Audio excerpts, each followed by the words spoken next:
새로운 삶이 이 땅에서는 없어요. 제가 1990년대 그 서태지와 아이들과 동일한 X세대 아닙니까? 그때만 해도 참 푸릇푸릇하고 젊음과 꿈 많은 세대였습니다. 이 X세대 대단했습니다. 지금은 MZ세대에 밀려가고 폐기물 취급을 받는 슬픔 가운데 있지 않습니까? 근데 여러분, 이 세대의 흐름에 따라서 내 인생을 그렇게 보지 마시라는 거예요. 우리 모든 인생은 하나님을 보았을 땐 바뀌는 거예요. 할렐루야! 우리 민수기 말씀을 1절에서 3절까지 1장 보시도록 하겠습니다. 같이 우리 한 목소리로 봉독하겠습니다. 시작! 이스라엘 자손이 그 진영별로 계수하라. 예. 우리가 2023년 새 첫날을 주일로 시작하고 있습니다. 우리가 무슨 일을 시작하려고 하면 날짜를 이렇게 맞추는 경향이 있지 않습니까? 예를 들어서, 내가 올해는 성경 통독을 하자, 뭐 영어 공부를 열심히 하자, 뭐 다이어트를 하자, 그런 계획을 세울 때 보통 연말쯤 되면 12월쯤 되면 1월 달부터 해갖고 12월 달은 그냥 통으로 날리는 경향이 있습니다. 또 매달 이렇게 마지막 이렇게 주시면 다음 달부터 이렇게 새로 하자. 항상 이렇게 새로 시작하는 달과 연도를 우리는 의미를 부여합니다. 그래서 새해를 맞이하는 여러분도 2023년 아마 여러분의 각자의 계획과 소망들을 어떤 바람들이 있는데 그걸 이루어가기 위한 다짐과 또 어떤 의욕이 강하시리라고 생각을 합니다. 오늘 본문에 보면 이스라엘 백성도 이런 마음이 아닐까라는 생각을 해보았습니다. 이스라엘 백성들이 출애굽한 이후에 시내산에 도착했죠. 그래서 성막을 완성을 합니다. 성막을 완성한 후에 모세가 시내산에서 한 달간 머물면서 하나님으로부터 이제 백성들이 하나님 백성답게 살아야 될 율법을 전해주십니다. 그래서 그 율법을 받고 이제 훈련을 받습니다. 그게 레위기 아닙니까? 우리가 봤듯이. 그래서 이제 모든 준비를 마쳤습니다. 그 엄청난 여정의 출애굽을 하고 또 레위기를 통해서 하나님의 말씀도 배우고 이제 하나님께서 주신 약속의 땅 가나안 땅으로 출발하기 직전 가운데 민수기는 시작하고 있습니다. 그러니까 이들의 마음 가운데 이 마음은 어떻습니까? 우리가 이제 훈련 받았다. 이제 노예였다가 이제 우리는 하나님의 백성이 되었다. 이제 뭔가 할 수 있겠다라는 어떤 그 불타는 의지가 보이는 그런 첫 출발이라고 할 수가 있습니다. 이 모든 과정이 정확하게 대략 1년하고 1개월쯤 흐르는 시점이었습니다. 그래서 오늘 본문 1절에 보면 이제 본문 1절에 보면 둘째 달 첫날이라고 얘기를 하고 있지 않습니까? 그래서 이스라엘이 이제 국가로 출발한 지가 2년째가 되었다라는 그런 얘기입니다. 그러면 무엇을 기준으로 2년째가 됐다라는 그 사실이 중요하죠. 어떤 기준입니까? 출애굽 절정인 6월절을 기준해 갖고 한 것입니다. 그러니까 6월절 기준에서 날이 바뀌는 거예요. 보시면 출애굽기 12장에 보시면 너희에게 이 달은 1년의 첫 달이 될 것이다. 이 달 6월절을 기준해 갖고 새롭게 날을 시작한 것입니다. 물론 애굽에서는 기존에 달력이 있었죠. 날이 있죠. 태양력을 썼기 때문에. 그래서 또 다른 그 날로 새롭게 시작하라는 그 의미가 뭡니까? 그 날이 아니라 내가 이날부터 너희들을 새롭게 한 날이 이날부터 6월절. 그 의미가 되게 중요한 것이죠. 여러분, 우리가 살다 보면 하나님은 날짜와 시간에 매이는 분이 아니지만 날짜가 문제가 아니라 그 시간에 그때 무슨 사건이 일어나는가는 대단히 중요한 것입니다. 그 사건을 계기로 너희는 새롭게 됐어. 그러니까 이스라엘이 6월절이라는 것은 이제 하나님께서 새롭게 출발하셨다라는 것입니다. 애국과 단절된 새로운 삶을 시작한 날, 그래서 그날을 기준으로 너희 날은 새롭게 시작이 됐다라는 그런 의미를 갖고 있는 것입니다. 여러분 알다시피 6월절은 어떤 날입니까? 하나님께서 10번째 장자재앙을 내리시지 않았습니까? 10번째 장자재앙을 낼 때 애굽에 있는 모든 첫 번째 처음에 난 사람이나 짐승이나 처음 난 거는 모두 죽이겠다라고 재앙을 선포하신 날이에요. 근데 이스라엘 백성들을 구해주셨죠. 어떻게 구해주셨냐면 끔찍한 재앙이 일어나는 밤에 이스라엘 백성들은 하나님의 명령을 따라서 어린 양의 피를 그 문에 발랐어요. 네, 그래서 출입구에 뿌려갖고 이 하나님의 사자가 죽음으로 애굽의 장자들을 칠 때 넘어갔어요. 그 피를 보고. 그래서 패스 오버. 그래서 6월절이에요. 그래서 그 6월절을 기념하는 절기. 이날은 우리가 살아난 날, 죽음에서 살아난 날. 그래서 이날로 기준해서 너희들의 역사가 시작됐다라고 얘기를 할 수가 있어요. 그래서 이스라엘은 이 2월절 절기를 대단히 중요하고 계속해서 그 후손들을 향해서 기념하게 하셨어요. 이 여러분의 자손이 이 의식을 왜 하는 겁니까? 하고 물으면 여러분은 이것을 여호와께 바치는 6월절 제물이다. 우리가 이집트에 있을 때 여호와께서 이스라엘 집들을 지나가셨다. 여호와께서는 이집트 사람을 죽이셨지만 우리들의 집은 구해주셨다라고 말해 주십시오. 그러자 백성들은 엎드려 여호와께 경배하였습니다. 그러니까 6월절 사건을 계기로 해서 날짜가 바뀌는 거예요. 여러분 우리 인생이 언제 바뀌는 겁니까? 주님을 만난 다음에 바뀌더라고요. 그래서 6월절 이전에 날짜는 날짜가 아니다. 적어도 우리가 하나님이 우리를 향해서 구원하는 그 시점을 생각해 본다 그러면 그렇다고 볼 수가 있어요. 생일, 이 땅에 태어난 날도 중요하고 결혼기념일도 중요하고 우리가 기념한 것들이 너무나 많지만 결국은 이거는 애굽의 절기다라고 얘기를 하면서 새롭게 하자라고 제정을 하셨단 말입니다. 그래서 6월절 전후로 해서 완전히 분리가 일어나는 그런 일이 벌어진 거예요. 이스라엘 국가의 출발이 된다라는 것입니다. 그래서 하나님께서 이스라엘 백성들을 가나안 땅에 들어가게 하시는데 그냥 들어가시는 게 아니라 6월절 어린 양의 피를 바르고 들어가게 하신다라는 사실을 중요하게 생각하는 것이죠. 이스라엘이 400년 동안 애굽에 있었다고 독립운동을 해갖고 그 독립을 쟁취한 게 아니라 전적으로 그들에게는 힘이 없었습니다. 힘을 키워서 탈출한 것도 아니었습니다. 오직 하나, 그 근거가 있다 그러면 어린 양의 피로 인해서 그들은 구원을 받은 거란 말입니다. 그 외에는 아무것도 없습니다. 이게 바로 이스라엘의 정체성이다. 이게 바로 하나님의 백성이 갖고 있는 정체성이다라는 것을 알려주는 거예요. 출발부터가. 그래서 여러분 이 정신이 빠져 있으면 이스라엘은 이스라엘이 아니라 하나님의 대적이 되는 것입니다. 우리는 원래 태생 자체가 하나님과 원수로 태어났잖아요. 그래서 6월절의 해를 첫 달로 정하는 거예요. 이건 단지 날짜만 바꾼다라는 게 아니라 우리의 사고방식까지 모두 바뀌었다라는 그 의미가 되는 것입니다. 그래서 오직 기준은 어린 양의 피로만 그 기준이 됐다. 과거에 얼마나 훌륭했던, 얼마나 인품이 좋았건 아무런 소용없어요.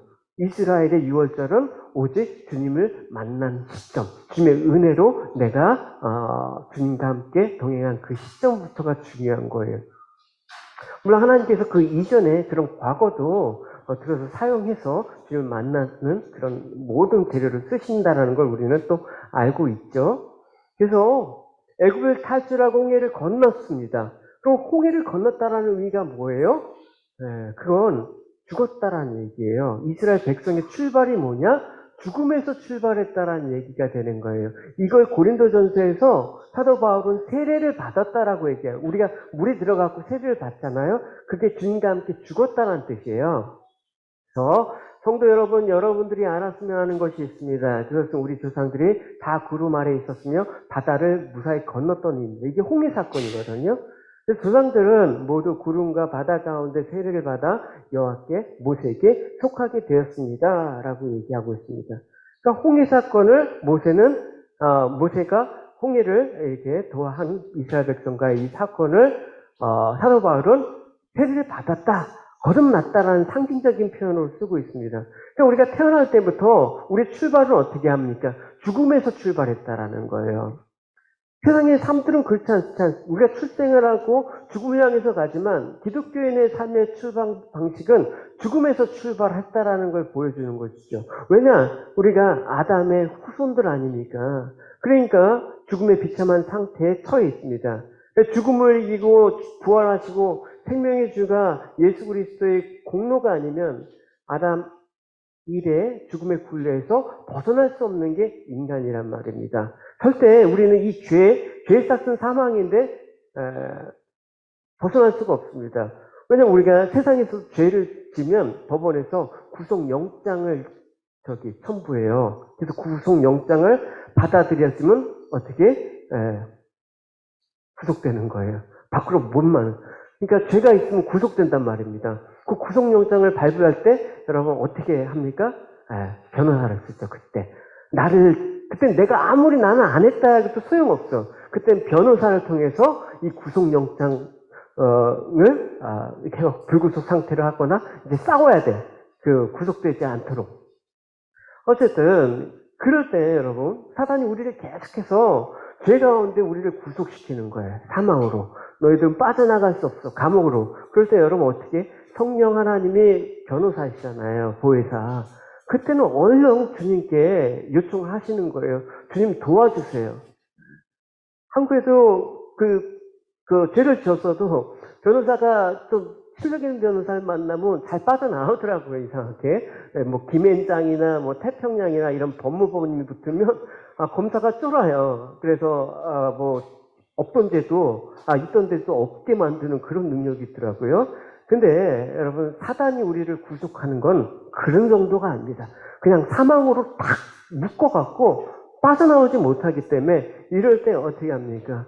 주님의 변호가 필요한 것입니다. 주님이 변호하시면 100% 그 구속에서 자유가 돼요. 할렐루야? 그러니까 우리는 주님의 공로가 아니면 이 죽음이라는 구속을 벗어날 수가 없는 상태란 말입니다. 근데 여러분, 이런 죽음에서 자유함을 느꼈다라는 이 사실이 얼마나 여러분 귀합니까? 근데 중요한 건 뭐냐면 내가 구속을 받았다 지금 사단에 의해서 구속을 받았다는 사람들을 인지를 못하면 안 돼. 나는 원래 자연인데 나는 죄가 없는데 이러면 변호사를 찾겠습니까? 영적으로 그렇단 말입니다. 여러분 초대 기독교의 그 박해 사건이 있을 때 주로 기독교인들은 어디에 숨어서 생활을 했습니까? 카타콤이라는 지하 감옥에서 그게 엄청났다고 하더라고요. 햇빛도 안 보고 허리도 필 수 없고 그래서 그 카타콤에서 아기도 낳고 생활도 하고 그렇게 살았다고 얘기해요. 그러니까 그 기독교 신앙을 지키기 위해서 카타콤에서 신앙생활하는데 눈에 보이는 건 뭡니까? 매일 사람들이 죽어나가는 그런 장면들을 볼 거예요. 질병으로, 영양실조로, 여러 가지 환경적인 이유로 죽어나가는 동료를 보면 여러분 신앙을 지킬 수가 있겠습니까? 절대 환경적으로만 보면 절대 신앙을 지킬 수가 없어요. 근데 죽어나가는 걸 보고 그들은 뭘 봤을까요? 뭘 봤길래 그들은 끝까지 믿음을 지키고 순교까지 했는가? 그 안에서 예수 그리스도의 생명을 보았기 때문에 그래요. 그래서 핍박과 죽음도 두려워하지 않는 것은 출발이 죽음으로 시작됐기 때문에 이미 우리는 예수 그리스도와 함께 죽었기 때문에 더 죽을 수가 없다라는 거예요. 이미 우리는 자유함을 받았기 때문에 우리를 구속할 수 없다라는 거예요. 이 죽음에서 살아난 자로 출발해야지 나는 살아있는데 죽을 리가 없어 이렇게 발버둥 치다가 죽으면 안 되잖아요.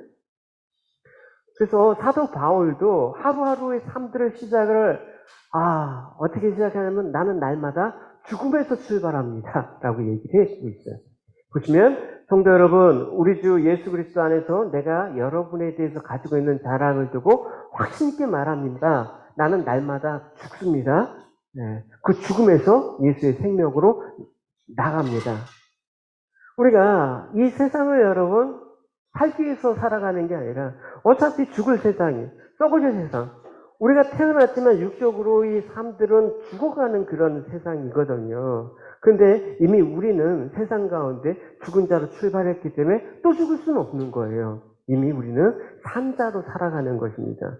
그 이스라엘 백성의 출발 선상의 그런 과정이 바로 우리와 동일한 인생의 여정 가운데 있어야 되는 것입니다. 그래서 2절과 3절 이제 살아있는 자로 이제 죽었다가 살아있는 자로 출발하는데 어떻게 하라고 얘기하고 있습니까? 2절과 3절을 같이 읽어보도록 하겠습니다. 너희는 이스라엘 자손 모든 회 중 각 남자의 수를 그의 종족과 조상의 가문을 따라 그 명령대로 계수하시니 이스라엘 중 20세 이상으로 싸움에 나아갈 만한 모든 자를 너는 아론과 진영별로 계수해라. 뭐라고 하셨냐면 하나님께서 인구조사를 해라. 그 인구조사라는 목적은 싸움에 나갈 군사를 뽑기 위해서 인구조사를 하는 것입니다. 그러니까 이스라엘 백성들은 이제 너희들이 주님의 은혜로 살았다고 한다면, 이제 하나님의 백성이 되었다 그러면 뭐 해라? 싸워라. 그 얘기를 하고 있는 것이라는 것입니다. 그러니까 우리는 이 땅에서 싸워야 될 운명적인 부르심을 잊고 이 자리에 서 있다라는 거예요. 이것은 이스라엘을 6월절에서 건지실 때부터 하나님께서 너희들을 이렇게 하겠다라고 밝히셨습니다. 그날에 6월절 밤에 여호와께서는 이스라엘 백성들을 각 군대로 나누어서 이집트에서 인도해 내셨습니다. 군대는 싸워야 되는 그런 존재 아닙니까? 우리를 군사로 부르셨다라는 것입니다. 그래서 예수 그리스도의 죽음에서 새 생명 받은 성도는 이 땅에서 싸움을 하다가 천국에 가야 된다는 것입니다. 그래서 디모데전서에서도 사도 바울은 이렇게 얘기하고 있습니다. 믿음의 선한 싸움을 싸워라. 영생을 취하라. 이를 위해서 내가 부르심을 받았고 많은 증인 앞에서 선한 증언을 하였다. 영생을 취하기 위해서 뭐 해야 된다? 싸워야 된다라는 것입니다. 그래서 전심전력이 필요하다는 것입니다. 그냥 대충 싸우면 못 이겨요, 여러분. 세상이 만만합니다. 만만하지 않잖아요. 그래서 선한 것을 위해서도 우리는 싸워야 되고 악한 것을 위해서 싸워야 돼요, 여러분. 특별히 여러분, 제가 사실은 그 말을 조금 지금 순화해서 한 건데 어제 기도하면서 한 게 뭐냐, 모든 일상의 중독으로부터 벗어나기 위해서 싸우자, 이렇게 아주 직접적으로 노골적으로 했습니다. 왜? 우리한테 안 미치는 영향들, 우리한테 좋지 못한 것들이 그냥 나쁘지 않게 스며드는 것들이 너무 많아요. 우리가 중독이라고 생각하면 뭐 엄청난 걸 생각하고 있지만 뭐합니까? 뭐 예를 들어서 저도 예전에 오징어 게임 보는데 그거 한 번 보니까 뭐 그냥 1회부터 뭐 6화까지 있던가 6화까지 정주행해 버렸어요. 이게 한 번 보고 안 끊어지더라고요. 네, 그래서 드라마 같은 거 볼 때는 타임아웃제를 제가 설정을 하거든요. 그래서 아무리 재밌는 드라마도 내가 이유해갖고 1시간이든 뭐 30분이든 딱 그 시간 지나면 무조건 꺼. 아쉬워서 꺼. 그럼 통제가 안 되기 때문에 전심전력을 하면서 싸워야 돼. 나한테 안 좋은 것들은 싸워야 돼. 또 좋은 것들은 전심전력하면서 가야 돼. 네, 기도의 자리, 말씀의 자리, 전심전력하지 않으면 우리를 통제할 수가 없단 말입니다. 어떻게? 영생을 위해서 싸워야 된다는 것입니다. 이 싸움은 우리가 가던 길을 가다가 다른 길로 가야 되는 거기 때문에 우리 본능하고 자꾸만 거스린단 말입니다. 나는 이렇게 하고 싶은데 자꾸만 이렇게 주님께서는 살으라고 해. 요구를 해. 이럴 때 어떻게? 대충 해서는 안 돼요, 여러분. 신앙생활 대충 해서 여러분 대충 그렇게 해갖고 대충 어떻게 천국에 가.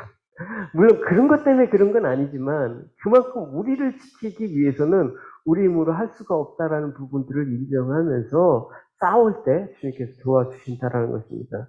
그러니까 싸워야 될 걸 싸워야 되는데 지금 많은 성도들은 엉뚱한 싸움을 하고 있다라는 게 또 문제예요. 세상이 싸움에 휩쓸린다. 세상이 싸움에 휩쓸 필요가 없어요. 성도가 싸워야 될 싸움의 관심이 세상 싸움에 있으면 안 되는 것입니다. 이 싸움에서 승리하기 위해서 하나님을 찾죠. 그럼 세상의 싸움은 어떤 싸움이에요, 여러분? 남보다 좀 더 많이 가져야 돼. 이걸 위해서. 내가 더 높아져야 돼. 더 성공해야 돼. 그래서 경쟁적으로 하기 위해서 싸운다. 그러니까 피곤하고 힘들죠. 남들보다 적게 가지고 낮아지는 걸 싫어합니다. 그래서 어디 집에 가는데 나보다 더 좋은 게 있으면 그 다음부터 먹은 게 배가 아파. 뭐 그러면 안 되잖아요. 새해가 되면서 여러분 기독교인들의 그 희망이 이 세상 싸움에서 승리하기 위해서 하나님을 찾으면 이제는 안 된다라는 거예요. 그래서 유치하지 않습니까? 결국 세상의 싸움의 무기는 모든 거예요. 내 미모, 돈, 지식, 재능, 남편, 아내, 모든 것들이 내가 너보다 잘났어. 그런 것들을 드러내고 싶어 하는 거예요. 그래서 너는 나보다 한 수 아래야. 이걸 위해서 모든 것들을 도구 삼아 싸운다라. 그게 세상의 싸움이거든요. 근데 무슨 일을 하든 간에 경쟁 상대를 염두에 두고 행동하게 되는 거, 자기가 최고임을 증명하게 되는 그 싸움은 하지 마시라는 것입니다. 주님께서 요구하는 싸움은 그런 싸움이 아니라는 것입니다. 여러분, 야고보서에 보면 우리가 세상 가운데 싸우지 말아야 될 싸움을 이렇게 표현하고 있어요. 여러분 가운데 싸움과 다툼이 일어나는 원인이 무엇인지 아십니까? 그것은 바로 여러분 속에 분쟁을 일으키는 이기적인 욕망에서 비롯된 것입니다. 원하는 마음은 있는데 갖지 못하다 보니 다른 사람을 죽이기도 하고 시기를 합니다. 그러나 여전히 원하는 바를 얻지 못하니 다투고 있습니다. 이게 바로 세상 싸움이에요. 세상 싸움 가운데 보면 진흙탕이잖아요, 여러분. 그래서 이 싸움에 참여한 삶을 살아가는 사람들은 내가 용사로 살고 싶어. 힘을 갖고 싶어. 그래서 부단한 노력을 위해서, 이걸 위해서 열심히 살아가자. 이걸 위해서 열심히 신앙생활하자. 여러분, 이름은 신라전 방향이 잘못된 거예요. 그래서 승리하기 위해서 살고 자신의 힘을 과시하는 행복으로 살아간다라는 이 세상의 싸움에서는 우리가 종말을 겪어야 되는 거예요. 어떻게 보면 이 세상적인 싸움을 내가 하지 않기로 결정하는 그 싸움이 우리에게 필요한 그런 요구라고 할 수가 있는 것이죠. 내가 그럼 성도로서의 싸움은 무엇입니까? 라고 묻겠죠. 주님께서 보여주셨잖아요. 주님께서 우리의 싸움은 혈과 육에 관한 것이 아니다 라고 분명히 말씀을 하셨죠. 그래서 너희 전쟁, 세상은 자기를 위한 전쟁이고 타인과 삶의 질을 비교하는 전쟁도 아니고 힘을 소유하는 전쟁도 아니고 나의 전쟁은 세상에서 죄악을 드러내기 위한 전쟁이다 라고 얘기를 하고 있습니다. 그래서 이스라엘의 구원, 출애굽의 분명한 목표는 뭐였습니까? 죄에서 해방되는 것. 그래서 마음껏 하나님을 섬기기 위한 구원이었습니다. 그러니까 하나님이 애굽에 바로에게 재앙을 하나씩 내릴 때마다 하나님께서 말씀하셨습니다. 내 백성 보내라. 그들이 나를 섬길 것이다. 이 말씀을 계속하고 계시는 거예요. 그러니까 사실 출애굽 때 이스라엘 백성들을 구원하셨지만 이스라엘 백성들과 함께 나간 잡족, 그러니까 노예니까 여러 민족 출신의 노예들이 있지 않습니까? 그 잡족들이 함께 같이 나갔어요. 그래서 이스라엘 백성만 구원받은 게 아니에요. 보시면 이스라엘 백성은 라암셋을 떠나서 수컷으로 갔습니다. 아이들 말고 남자 어른만 해도 60만 명이 가량이 되었습니다. 그 밖에 이스라엘 백성이 아닌 다른 사람도 많이 있었대요. 그리고 수많은 양과 염소와 소들도 함께 갔습니다. 이 잡족은 왜 따라갔겠습니까? 정말 하나님을 사랑해서 하나님을 신앙해서 따라간 게 아니고요. 뭔가 다른 생활을 위해서 탈출한 사람이에요. 어디 가면 내가 이것보다 낫지 않을까? 애굽에서 생활하는 것보다 낫겠지 하는 심정으로 따라난다라는 것입니다. 저는 이민 오는 사람들을 볼 때 딱 한 가지 분명한 거 있어요. 어디 가도 여기보다 낫겠지 하고 한국을 떠난 사람들은 여기 와도 못 적응하더라고요. 그렇게 하시면 안 됩니다. 잡족과 같은 그런 여정이 돼서는 안 되는 것입니다. 그래서 이들을 따라가면 뭔가 신나는 일이 있을 거야. 보니까 이 집 믿는 신 대단하대. 애굽의 바로왕도 꼼짝을 못하고 그래서 내가 이 신의 혜택을 좀 받아보자 하면서 따라 나가겠죠. 근데 따라 나갔는데 기다리는 게 뭐예요? 광야니에요. 아무것도 없어요. 거기서 하나님만 섬기고 예배하는 생활이에요. 끝없는 모세 설교예요. 지금까지 여러분 일주일에 여러분 이 시간 설교 듣는 거하고는 천이 다른 거예요. 밥만 먹으면 설교, 밥만 먹으면 설교. 그래서 애굽으로 되돌아가자고 부르신 장본인들이 누구였겠습니까? 이스라엘 백성이 아니라 이 잡족들이 참네. 우리 돌아가자. 이게 재미가 없다. 그럴 거예요. 거기에 동요돼서 이스라엘 백성들도 이제 3, 4, 5 이렇게 동요가 되는 그렇겠죠. 보시면 이렇게 여호와께서는 왜 우리를 이 땅으로 인도해서 칼에 맞아 죽게 하는 거요? 우리 아내와 자식들을 잡혀가고 말 것이요. 차라리 이집트로 돌아가는 것이 좋겠어. 그들은 또 서로 말했습니다. 지도자를 뽑아서 이집트로 돌아갑시다. 홍해를 건너고 그러고 여러 가지 과정을 겪었는데도 배고프고 여러 가지 위협이 다가니까 애굽에서 뭔가 새로운 것이 있는 줄 알고 왔더니 별 볼 일 없구만. 왜냐? 그들은 분명한 신앙의 목표가 없었습니다. 신앙의 목표는 분명히 갖고 있어야 되는 거예요. 신앙은 하나님을 섬기는 제1계명으로 돌아가는 게 신앙이에요. 1계명이 여러분 뭔지 아시죠? 너는 나 외에 다른 신을 두지 않는 거. 그러니까 신앙생활이 여러분 되게 버라이어티하고 신나는 일이 있을까요? 대단히 단순해요. 끝없는 광야 가운데 그 가운데 배우는 것은 하나님께 예배하는 것, 또 하나님을 섬기는 사람으로서 다른 사람을 어떻게 대해야 되는가의 그런 법도. 그러니까 많은 사람들이 분명히 알지 못하고 새로운 것을 찾아서 이제 교회 생활이라는 거 하는 거죠. 그냥 권태롭기 때문에 이민사에 그냥 커뮤니티가 마땅하지 않지 않습니까? 그 교회 오면 여러 가지 정보도 있고 도움도 받을 수 있고 그래 이참에 그냥 종교 생활을 시작해보자 하면서 한단 말입니다. 물론 거기에 계기가 될 수 있죠. 근데 계속해서 그것이 신앙생활이라고 생각하면 안 되는 거예요. 충격받아요. 왔는데 굉장히 재밌을 것 같은데 아니네. 맨날 죄와 싸워야 되는데 맨날 하나님 말씀 살아야 되는데 매일 그냥 기도해야 되는데 이런 계속 끊임없는 가르침. 그러니까 애국으로 되돌아가서 그냥 세상에 갈래. 마음 놓고 이렇게 해도 누가 뭐라고 하지도 않고 그냥 마음대로 살 수 있는 그 세상을 동경하는 거예요. 결국 여러분 같이 출애굽해서 여러분 하나님이 가나안을 주신 그 땅까지 가야 되는 건데 갑자기 돼서는 안 되는 거예요. 아무리 우리 삶들이 어렵고 또 교회가 또 내가 생각하는 그런 모습이 아니더라도 여러분 세상으로 가면 안 되는 거란 말입니다. 그래서 우리가 예수를 믿고 고백하고 감격이 있고 영원한 소망 가운데 구원의 기쁨을 확인하면서 우리가 예배에 나오지 않습니까? 그래서 우리는 애굽에 있을 때와 지금이 분명히 달라야 돼요. 어떻게 구별이 됩니까? 세상 환경적이지 않다라는 것을 여러분 염두에 두셔야 돼요. 여러분 예수 믿기 전엔 내가 못 살았는데 예수 믿고 나니까 잘 산다. 예수 믿기 전에는 밤낮 병치렸는데 예수 믿고 나니까 건강하다. 이런 구별이 하나님을 믿는 신앙이 그 시금서 지표가 되진 않는단 말입니다. 하나님은 그런 걸로 하나님의 백성과 세상 사람들을 차별해 두지 않습니다. 만약에 그렇게 차별해 두신다 그러면 교회 나온 사람을 하나님께서 그렇게 차별적으로 세상적인 복을 주신다 그러면 여기에 여러분 바닥에 앉아서 예배 드릴 거예요. 재미가 없잖아요, 여러분. 불꽃놀이 보고 새해 첫날인데 바다가 갖고 해돋이도 보고 그런 거 여러분 더 좋아하시잖아요, 우리는. 근데 그 구별의 기준이 있어요. 그런 환경적인 게 아니라 죄의 기준이에요. 그러니까 제약된 삶을 살던 것으로부터 거룩한 삶을 사는 모습으로 하나님의 백성의 삶의 모습이 드러나게 하는 거예요. 그걸 위해서 하나님이 출애굽시킨 거예요. 실질적으로 출애굽해서 너희들한테 보장한다 보장한다가 아니라 하나님 나를 섬겨라 그 얘기를 하신 거예요.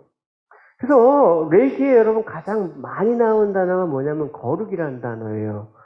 그 거룩을 위해서 너희들을 불렀다. 그 거룩함을 위해서 죄와 싸우는 모습을 통해서 하나님의 되심을 우리는 드러내야 되는 거예요. 그걸 하나님께 영광을 돌린다고 얘기하지 않습니까? 그래서 세상 가운데 우리가 싸워야 될 싸움은 뭡니까? 거룩의 전쟁이에요. 그래서 우리가 살면서 예전엔 이게 되게 민감한데 요즘 별로 민감하지 않은 요소들이 참 많아졌습니다. 그래서 우리가 전진전력으로 이 죄의 요소들을 싸워 나가서 우리의 삶들이 거룩한 삶이 되도록 늘 성령께 구하시는 한 해가 되시길 바라야 돼요. 레위기 20장 26절에 나 여호와가 거룩함으로 너희도 내 앞에 거룩한 백성이 되어라. 나는 너희를 다른 백성과 구별하여 내 백성을 삼았다라고 얘기하고 있습니다. 여러분 세상에서 성공하고 세상의 목적을 이루는 것으로 내가 신앙생활을 하겠다. 그러면 잘 안 돼요. 진짜 안 돼요. 그것은 세속적인 방법을 쓸 때 더 잘 됩니다, 여러분. 세상적인 방법이 더 잘 통한단 말입니다. 그래서 늘 내 감정과 내 확인을 신앙의 근거로 갖고 있었을 때 내 마음에 들지 않는 상황이 오고 내 뜻과 다른 하나님의 인도하심을 만날 때 우리는 불만을 토로하게 되는 것이죠. 그래서 우리가 갖고 있는 신앙은 하나님이 하나님 되시는 변치 아니하시고 아무도 변명할 수 없고 대적할 수 없는 하나님의 공의로우시고 객관적인 역사적 사실을 근거로 삼아 유월절을 만드시고 십자가 사건을 만드신 그 하나님의 믿는 신앙 위에 서 있어야 돼요. 그렇게 서 있을 때 하나님께서 우주와 역사를 주장하시고 그 사랑과 큰 통치 안에서 우리를 이끌어 가실 때 우리는 불만이나 의심이나 또 걱정이나 공고나 모든 문제를 넘어설 수가 있습니다. 예. 하나님의 그 세계 안에, 믿음의 세계 안에 그 모든 것들은 하찮고 사소한 것으로 돼요. 보시면 사도 바울이 그랬잖아요. 누가 우리를 그리스도의 사랑에서 끊으리요? 환난이나 공고나 박해나 기근이나 적신이냐 위험이나 칼이냐. 그러나 이 모든 일에 우리를 사랑하는 이로 말미암아 우리가 넉넉히 이긴다. 우리가 거룩을 위해서 죄와 싸울 때 승리의 근거가 무엇이라고요? 우리를 사랑하시는 이로 말미암아예요. 우리는 믿음의 선물을 받은 이후에 죽을 때까지 여전히 연약하기 때문에 실족하고 죄를 짓습니다. 죄를 짓지 않고 싶어도 죄를 짓습니다.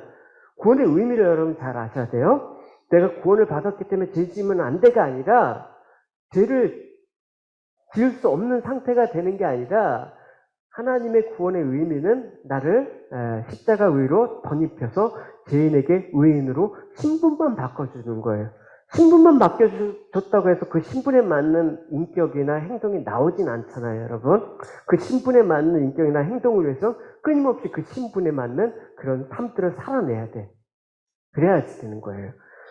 그래서 죄에 대한 우리가 형벌은 면제가 됐습니다. 천국의 영광이 보장되었습니다. 그러나 이 땅에서 살다 천국에 갈 때까지는 성령 하나님은 성도 여러분을 하나님 자녀답게 성숙하도록 죄에서 지켜주시며 그 죄에서 싸울 때 주님께서 여러분에게 인도하실 것입니다. 그래서 여러분 성도가 선하게 되는 일은 마땅히 우리가 죄와 피 흘려 죽기까지 싸워야 되지만 우리가 노력해야 될 문제이지만 예전에는 우리의 능력과 성품으로 될 수 있다고 생각하는데 결국 그게 안 되니까 성령 하나님께서 나와 같이 한다. 그래서 우리가 천국 백성이 되기 위해서는 너희 스스로가 아니라 하나님과 함께 공동작업을 하신다라고 얘기를 할 수가 있는 것입니다. 그래서 여러분 힘들 때 어떻게 하나님 도와주십시오. 하나님 내가 죄에서 이 죄의 구속에서 벗어나지 못해 어떻게 하나님 도와주십시오. 라는 이런 요청이 항상 있어야 되는 것입니다. 그게 깨어있는 상태라고 얘기하고 있습니다. 예수님께서 이제 십자가 죽음을 앞두시고 마지막에 겟세마네 동산에서 기도하실 때 제자들 데려가셨습니다. 근데 제자들에게 뭐라고 얘기하고 하셨습니까? 내 영혼이 심히 괴로워 죽을 지경이다. 여기에 머무르며 깨어있으라 라고 얘기를 했죠. 그러니까 제자들이 뭘 하고 있었습니까? 자고 있었습니다. 물론 예수님께서 제자들에게 요구하신 건 너희들 기도해라, 금식하라, 그런 거 아니었습니다. 다만 나와 함께 깨어 있어 달라. 육신의 잠을 자지 않는 상태를 말하는 게 아니에요. 기도하실 때 예수님께서 마음이 심히 고민하고 죽을 것 같을 지경이었죠. 그래서 나와 함께 깨어 있으라는 말은 육신의 잠을 자지 말라라는 의미보다는 어떻게 나의 마음과 함께 하라 그런 의미예요. 그래서 제자들이 잠을 잔 것은 그 육신의 잠보다는 예수님의 마음을 전혀 헤아리지 못했다. 지금 예수님 뭐 때문에 죽으시는 거예요? 네, 결국 자신들이 죄 때문에 죽으시는 거 아니에요? 그 죄 때문에 괴로운 그 마음들을 헤아리지 못해. 그래서 예수님의 마음에 대해서 관심이 없었던 거예요. 그걸 잠자는 상태로 얘기를 하는 것입니다. 그러니까 깨어있지 않은 성도는 육신적으로, 영적으로 잠자는 상태인 성도는 예수님을 알 수가 없어요. 예수님의 마음을 알 수가 없는데 어떻게 하나님을 제대로 믿을 수가 있단 말이에요. 결국 내가 믿는 하나님은 어떻게 돼? 내가 믿는 생각과 내가 알고 있는 그런 상식과 그런 경험을 바탕으로 한 하나님만 믿는 거야. 그래서 그 하나님은 나를 도와주시는 분, 그래서 영웅으로 만들어주신, 용사로 만드신 분, 그래서 그 하나님을 예수라고 부른단 말입니다. 그래서는 안 되는 거죠. 그래서 내 마음이 중요하고 내 뜻이 소중하기 때문에 하나님의 뜻에 전혀 무관하고 가치 없는 것으로 여겨버리는 것이 잠자고 있다라는 표현입니다. 그런 상태에서는 여러분 성경을 봐도 하나님의 마음이 어떤지 또 하나님의 뜻이 뭔지 발견할 수가 없는 거예요. 이게 잠자는 상태예요.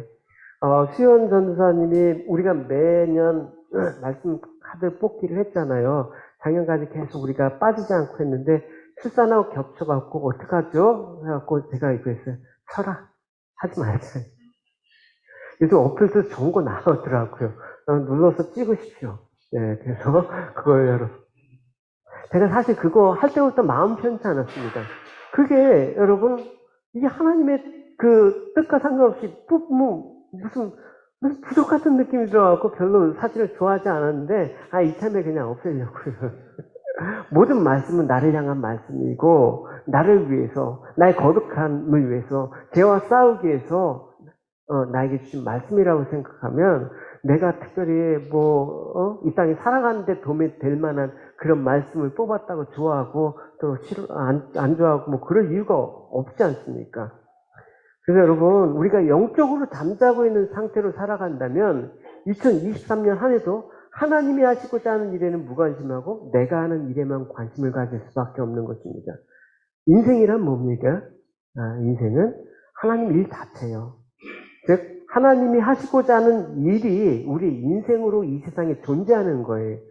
우리 인생이 따로 있는데 하나님 불쑥 들어와서 내 말을 들으라 이런 분이 아니에요. 우리 인생 자체가 하나님의 일이라니까. 그러니까 살다 보니까 그래요.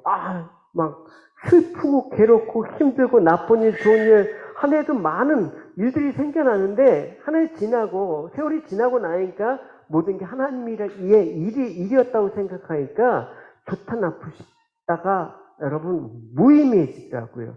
일을 통해서 내가 인생을 통해서 하나님을 좀 더 배워갔다 그러면 감사한 것이죠. 그렇죠? 그래서 여러분 2023년 한 해 동안 일어난 일 역시도 여러분이 내 계획과 내 꿈 좋습니다. 그러나 그 일을 하나님의 일로 본다 그러면 오늘 새해 첫날의 의미를 다르게 새겨볼 수 있을 것 같아요. 그래서 여러분 올 한 해 사는 내내 매일매일이 하나님께서 여러분의 삶들을 통치하시고 하나님께서 약속을 이루실 그 나날들 그 통치에 있어서 가장 중요한 목적이고 대상인 여러분들의 생애를 간섭하시고 보호하시는 삶이라는 것을 날마다 확인하고 감사하는 여러분이 되시길 바랍니다. 할렐루야. 그럴 때 오늘이 내게 특별한 날이 되는 거예요. 솔로몬은 전도서에서 이 땅의 사람들을 이렇게 얘기했습니다. 이미 있던 것들은 다시 생기고 사람들은 전에 했던 일들을 다시 한다. 해 아래 새로운 것이 없다. 보라. 누가 보라. 여기 새 것이 있다라고 말할 수 있겠는가? 그것은 이미 오래전에 있었던 것이며 우리가 나기 전에 이미 존재했던 것이다. 뭔가 새로운 거 없어? 새로운 동경. 올해 새로우니까 뭔가 새로운 계획. 새로운 것 없습니다. 새 것이라고 할지라도 새 것을 가지는 순간 더 이상 새 것이 아니에요. 예를 들어서 여러분 자동차를 구입했다고 합시다. 처음에 살 때 얼마나 사랑스러워. 아침 저녁으로 차를 닦아주고 누가 옆에 글자 않았나 이렇게 보고 그러다가 주차할 때 이렇게 바짝 돼 있으면 어떻게 최대한 옆에 해갖고 비스듬하게 주차하고 근데 그게 부질없는 거는 며칠 안 걸리죠. 네. 그러니까 우리 삶도 마찬가지예요. 새로운 것 같지만 새로운 삶이 이 땅에서는 없어요. 제가 1990년대 그 서태지와 아이들과 동일한 X세대 아닙니까? 그때만 해도 참 푸릇푸릇하고 젊음과 꿈 많은 세대였습니다. 이 X세대 대단했습니다. 지금은 MZ세대에 밀려가고 폐기물 취급을 받는 슬픔 가운데 있지 않습니까? 근데 여러분 이 세대의 흐름에 따라서 내 인생을 그렇게 보지 마시라는 거예요. 우리 모든 인생은 하나님을 보았을 땐 바뀌는 거예요. 할렐루야? 고린도 후서 유명한 말씀이 있지 않습니까? 그러므로 누구든지 그리스도 안에 있으면 새로운 창조입니다. 이전 것은 지나갔고 보십시오. 새 것이 와 있습니다. 무엇이 새 겁니까? 성경에 보면 내 삶의 목적이 드러나 있습니다. 여러분 꽃이 어느 때 가장 아름답고 하나님께 영광을 돌립니까? 향기를 내고 그 아름다움을 발산할 때 하나님의 창조의 영광을 드러내는 거거든요. 그러니까 꽃은 꽃다워질 때, 사람은 사람다워질 때, 여러분 사람다워진다라는 건 뭐예요? 그냥 내가 이 땅에서 먹고 자고 뭐 그냥 생활하는 것만 갖고 사람다워지니까 아니에요, 여러분. 그렇지 않습니다. 하나님 원래 우리에게 계획하신 그 용도대로 우리 삶들을 드러낼 때, 아, 저 사람 참 아름답다라는 표현을 쓰고 있는 것이죠. 작은 물건에도 쓰임새가 하나 있지 않습니까? 그 용대에 맞게 쓰여질 때, 아, 이 물건이 참 귀하다라고 얘기하죠. 우리 인생도 마찬가지예요, 여러분. 하나님 보실 때, 너의 인생을 내가 이렇게 사용하겠다. 네, 주님 사용하십시오. 라고 할 때, 여러분, 우리의 삶들이 새로워지는 거예요. 새로운 가치가 생기는 거예요. 인생이 허무함으로 끝나지 않고, 무의미한 것이 아니라 하나님 안에서 발견된 그 가치 안에 행복한 거예요. 세상으로 줄 수 없는, 만족감 받을 수 없는 그 흥미롭고, 신나고, 행복한 신앙의 세계가 펼치는 거예요. 세상이 볼 때 신앙생활이 재미없고 무의미하게 생각했겠지만 이 안에 들어와 있으면 이것처럼 좋은 게 없다라는 거예요, 여러분. 하나님 안에서 은혜를 받으면 같은 날이 하루도 없는 거예요. 어제 태양은 오늘도 똑같은 태양일까요? 원래 과학적으로도 그 말은 다른 거예요. 어제 태양과 오늘 태양은 달라요. 근데 우리는 매일 똑같다고 생각해. 왜? 의미부여를 못하니까. 하나님 안에서 인생을 바뀐 사람은 다른 날을 맞이하는 것입니다. 항상. 그 다른 날은 항상 좋은 때야. 그래서 하나님이 안에서 날마다 새롭게 하시는 거예요. 그럼 오늘 민수기에서 백성들을 카운트하라고 명령을 받은 모세도 여러분 40년을 광야에서 양들과 함께 뒹굴 때는 매일 지겨웠어요. 매일 똑같은 삶들이 반복되니까 꿈도 없었고 소망도 없었습니다. 근데 하나님께서 호렙산 그 떨기나무에서 모세를 불렀을 때 의미가 달라졌습니다. 똑같은 40년이 아니라 다른 40년을 살 수 있었던 건 하나님이 부르신 이후에 결정이 되는 거예요. 여러분들이 앞으로 2023년도 새해가 됐지만 내가 다른 해를 살아보겠다라는 그 결정을 뭡니까? 하나님이 여러분에게 은혜로 새롭게 의미를 부여하실 때 2023년은 달라질 겁니다. 할렐루야.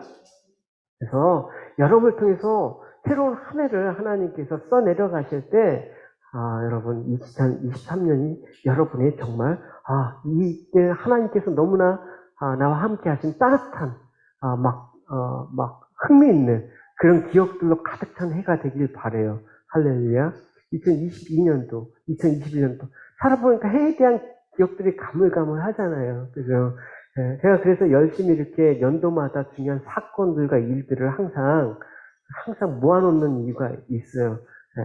컴퓨터에 폴더에 보면 연도별, 월, 다 기록이 저한테 있어요. 무려 20년치가 다 있어요. 그 왜 하겠습니까?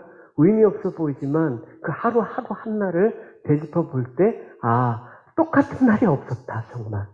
내가 지금까지 살아온 게 내 힘과 내 의지로 산 날이 하나도 없었다. 주 안에서 날마다 새로운 날이었구나라는 고백을 하게 되는 것이죠. 그래서 여러분 모든 것들이 새롭게 보이길 바랍니다.